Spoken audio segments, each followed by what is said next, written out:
Welcome back to another episode of the Craftavore Tastes. I'm your host, Max, and today we're going to get into a beer from Brotherton Brewing Company out of Chemung, New Jersey. This is their Green Earth American Pale Ale. So, brand new beer from Brotherton. New Jersey-based brewery, based out of Chemung, which is actually down in South Jersey, just due east of Philadelphia and like right before the Pine Barrens region, if you're familiar with that at all. So Brotherton's super kind of new brewery. Launched in 2015. I believe it's owned by the family members of the Valenzano Winery, if I'm not mistaken, in New Jersey. And what's interesting about Brotherton is that don't get a tremendous amount of hype or a lot of love, even here in the New Jersey craft scene, right? Like most of that goes towards Cane or Carton or even Magnify now, and rightfully so. But I've had a couple of their other beers, mostly the IPA. They do a super really nice job, so I'm excited. This is a brand new pale ale that they've brewed.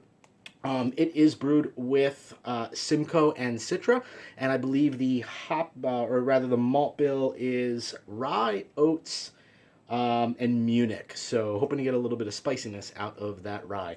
Comes in at 5.5 ABV, so super crusher. Let's go ahead and pop a top on it.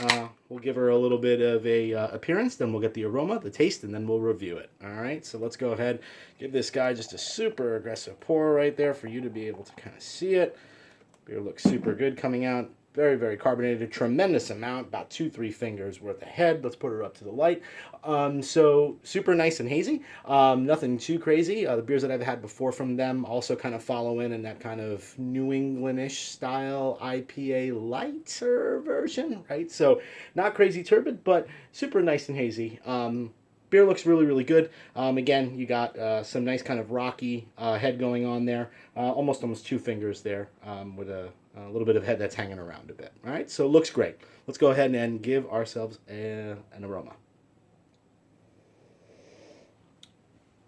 So tremendous amount of herbaceousness that's popping out of this. Very similar to their IPA, actually. So really, really nice kind of underlying tones of freshly cut grass, kind of different types of herbaceous notes. I'm getting that green tea thing. Their IPA has a very kind of similar taste to it. I happen to like it a lot. It is kind of a mix between kind of green tea, herbs, even maybe slight botanicals. It's really cool. It smells really awesome. Let's go ahead and give her a taste. Cheers.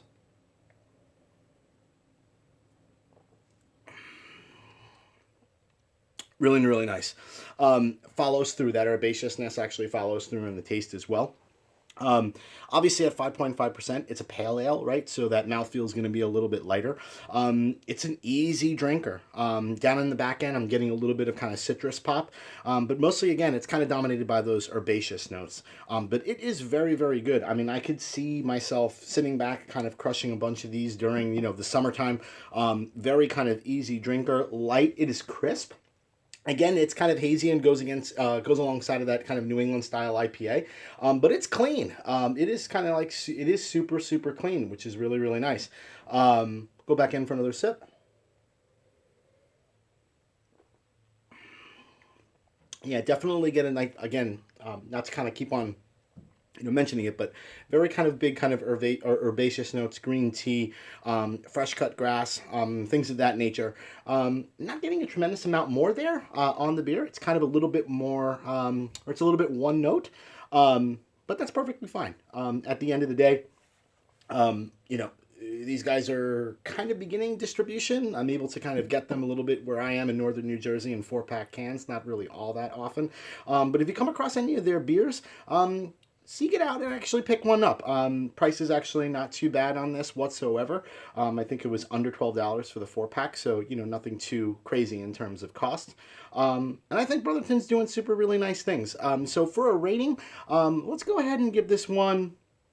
Let's go ahead and give it a 3.7, 3.75. I think that's pretty fair. It's not a 4 cap beer. Again, it kind of leaves just a little bit. It's a little bit more one-noted than anything. But again, ultimately, it's a 5.5% pale ale, right? It's not trying to be too much.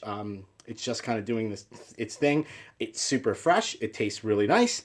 So 3.75 caps from the Craftavore Tastes. All right, so hope you join me for another episode of the Craftavore Tastes, where I drink, I review, I rate, and then I repeat. Cheers.